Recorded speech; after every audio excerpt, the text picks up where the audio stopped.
Hello guys, আজকে চলে এলাম বিনোদপুরের ব্রিজের উপর, যাকে বলা হয় চাউলিয়া। চাউলিয়া এই ছেলের শ্বশুরবাড়ি। এই ছেলের শ্বশুরবাড়ি আজকে আমরা আসলাম। আজকে জামাই ষষ্ঠী। আজকে জামাই ষষ্ঠী তো ওই জন্য আমরা সব পরিবারে দেখেন আমরা এসেছি অভির জামাই ষষ্ঠীতে। দেখে আমাদের অভিকে দেখা একটু ক্যামেরা কেন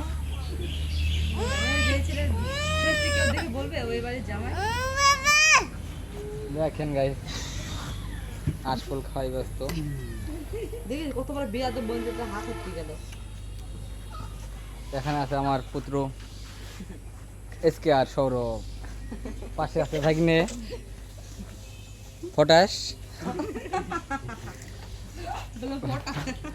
পটাশ আছে, আর এই পাশে একটা বিটিরে ধরে নিয়ে আইছি। এক বিটিরে ধরে নিয়ে আইছি, বিটির নাম হচ্ছে পারু নো কি সকিনা। গাইছি সকিনা বেবি।